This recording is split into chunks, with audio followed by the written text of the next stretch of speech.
பொதுவாக பருவநிலை மாறுறப்ப வறட்டு இருமல் சளி இதெல்லாம் வரது சகஜம்தான். பருவநிலை மாற்றம் மட்டும் இல்லைங்க, வைரஸ் தொற்றுனால கூட இந்த வறட்டு இருமல் வரும். இத மாதிரி சளி வறட்டு இருமல் இதெல்லாம் இருக்கிறப்ப சில வீட்டு வைத்திய முறைகளை பின்பற்றினாலே போதும், இதை எளிமையா போக்கிட முடியும். இத மாதிரி இருமல் சளி இருக்கிறப்ப நமக்கு வைட்டமின் சி சத்து ரொம்ப அவசியம். இது நோய் எதிர்ப்பு சக்தியை அதிகரிக்கும். எலுமிச்சையில பாத்தீங்கன்னா வைட்டமின் சி அதிகமா இருக்கு. ஒரு ஸ்பூன் எலுமிச்சை சாரோட ஒரு ஸ்பூன் தேனை கலந்து அதை காலையிலையும் சாயங்காலமும் எடுத்துக்கிட்டா போதும், சளி வறட்டு இருமல் இதெல்லாம் குறைய ஆரம்பிச்சிடும். இல்லைன்னு வச்சிங்களேன், ஒரு சின்ன தோல் நீக்கின இஞ்சியை நறுக்கி ஒரு டம்ளர் தண்ணியில் போட்டு கொதிக்க வச்சு அதோட தேன் கலந்து குடிச்சிட்டு வந்தீங்கன்னு வச்சிங்க, சளி வறட்டு இருமல் இதெல்லாம் போயிடும்.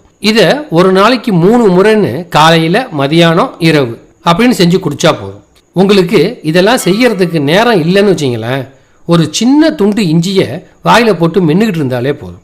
குழந்தைகளுக்கு வறட்டு இருமல் இருந்ததுன்னு வச்சிங்களேன், நாட்டு மருந்து கடைகளில் போய் திப்பிலியை வாங்கிக்கணும்.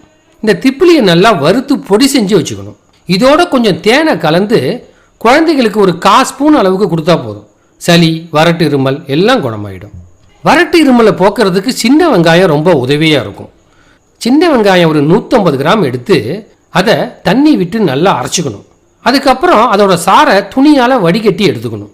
இதோட ஒரு 150 கிராம் சர்க்கரையையும் சேர்த்து நல்லா பாகு பதத்துக்கு காய்ச்சணும். இந்த பாகை 3 வேளையும் எடுத்து சாப்பிட்டு வந்தீங்கன்னு வச்சிங்க, சளி வறட்டு இருமல் எல்லாம் காணாமல் போயிடும். அதே மாதிரி மஞ்சளில் இருக்கிற குர்குமின் பார்த்தீங்கன்னா நோய் எதிர்ப்பு சக்தியை அதிகரிக்கும், நோய் தொற்றை சரி செய்யும். அதுக்கு ஒரு டம்ளர் சூடான பாலில் கொஞ்சம் மஞ்சள் பொடி, ஒரு சிட்டிகை மிளகுத்தூள், சுவைக்காக பனங்கள் கண்டோ இல்லை தேனோ சேர்த்து குடிச்சிட்டு வந்தால் போதும். வறட்டு இருமல் சளி இதெல்லாம் போகிறதுக்கு 10 கிராம் சீரகத்தையும் 10 கிராம் பனங்கள் கண்டையும் எடுத்து நல்லா பொடி செஞ்சு வச்சுக்கணும். இதை காலையிலையும் மாலையிலையும் 1/2 ஸ்பூன் எடுத்து சாப்பிட்டுட்டு சூடான தண்ணியை குடிக்கணும். வறட்டு இருமல் சளி எல்லாம் குணமாயிடும். வறட்டு இருமல் போகிறதுக்கு கருப்பு மிளகை நல்லா சட்டியில் போட்டு வறுத்துக்கணும். அதுலேயே கொஞ்சம் தண்ணியை ஊற்றி மூடி வச்சு நல்லா கொதிக்க வைக்கணும். இந்த நீரை காலையிலையும் மாலையிலையும் குடிச்சிட்டு வந்தாலே சளி வறட்டு இருமல்லாம் சரியாயிடும். சின்ன குழந்தைகளுக்கு வறட்டு இருமல் இருந்ததுன்னா ஒரு ஸ்பூன் தேனோட கொஞ்சம் பட்டை பொடியை சேர்த்து ஒரு சிட்டிகை கலந்து கொடுத்தா போதும், சளி இருமல் எல்லாம் காணாமல் போயிடும். 50 கிராம் காஞ்ச திராட்சையோட 50 கிராம் வெல்லத்தை சேர்த்து நல்லா தண்ணியில் போட்டு கொதிக்க வைக்கணும். இதை 2 வேளை சாப்பிட்டாலே போதும், சளி வறட்டு இருமல்லாம் குணமாயிடும்.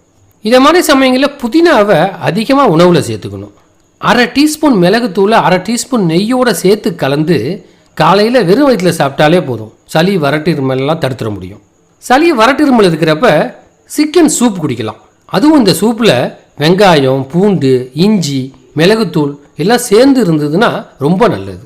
அதே மாதிரி இஞ்சி பட்டை கிராம்பு இதெல்லாம் போட்டு டீ தயாரிச்சும் குடிக்கலாம்.